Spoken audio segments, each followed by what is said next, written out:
What's good? What's good? What's good? I want to talk to you today about telling you something good.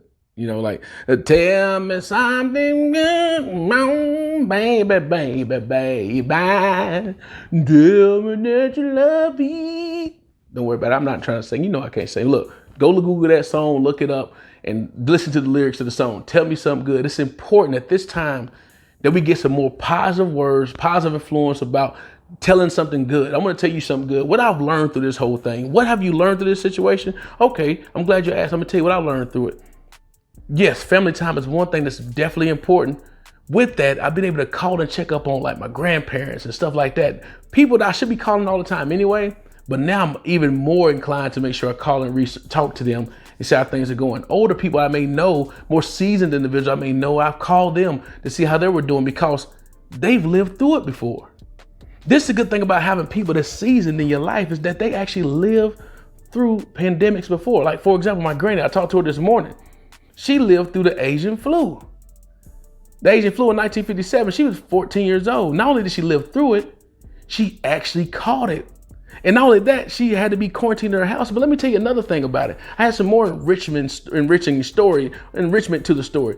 She's an African-American woman, a black woman living in 1956 in the segregated South, 57, in the segregated South when the Asian flu hit. Not many people was really caring about how she felt and if she got better.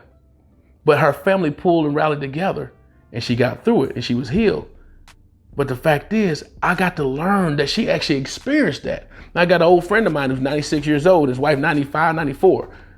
So they're not going to nobody's house and nobody's coming to their house. So they stay in quarantined in.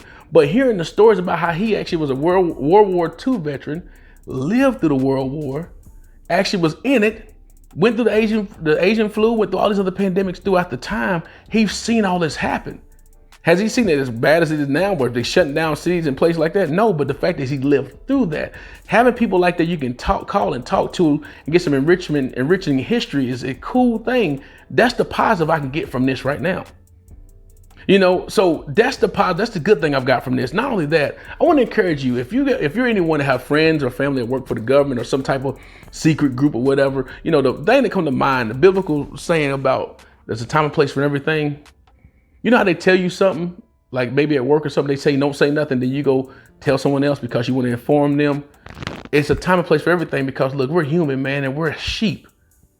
And we're going to end up being scared regardless. So that's why you got people like me that want to say, let's be inspired and encouraged to the situation. Let's find the good out of it. Because look, when you're from the hood, baby, when you're from the hood, and not saying no one else had issues and things growing up, but I had to be able to live, my family and I had to learn how to live with little. You know what I'm saying? We had to learn how to live and get through situations with little. For example, I remember multiple times we didn't have no toilet paper. You know what we did? We went to go get some notebook paper or some newspaper, make it up real soft, grind up real soft, and it was toilet paper. When we didn't have no deodorant, we used baking soda. Or you didn't have nothing at all. Or if you didn't have no washing powder, you used dishwashing liquid. That's the stuff we've got through. That encourages me through this time to know that I'm going to make it through this. I've been through worse times. We're going to make it through this. So listening to my old friend, my grandparents and old friends I may have tell these stories about how they made it through, it gives me hope. So back to the situation about when you know someone that works in these government situations or things like that, sometimes you may want to hold back what they may have told you until you get all the facts together. Because what happens when you tell someone out because you want to inform them and you don't know the full capacity of it, panic happens. As soon as this individual was telling us this email she received, fear gripped me just like that. I'm trying to get away from that, but then fear came again. So I think that sometimes we may have too much information. Sometimes you might want, there's nothing wrong with being informed, but it's a point where it's come too much information may not be for everyone to hear just yet because it's not even fully developed. Because I could have started asking questions that she couldn't answer. So be careful of that. So be careful that you can have too much information. That's what I learned from this. And sometimes the time and place for everything where certain things need to come out when it's supposed to come out. And then the last thing being this, man, look, listen to some music, get around your family, have a good time of just building, having just a joyful thought process of time. Because you got to renew your mind. You got to renew the way that you think. That's what the Bible says about that too. And I don't care if you're not biblically into that stuff. I'm just giving you some inspiration to let you know what I think. You may think something different. But when it says that you got to renew your mind and renew the way that you think, you got to have a new mind, new everything. Through the situation, you got to renew the way that you think all the time, because you're going to be inundated with a whole lot of information that you may not want to hear, and it may end up throwing you to a whirlwind. Check up on your family, check up on your friends, and just really try to get the good out of this whole thing. It's like taking a filter, like a noodle, when you're stretching out, you know, getting you filtering out all the nonsense.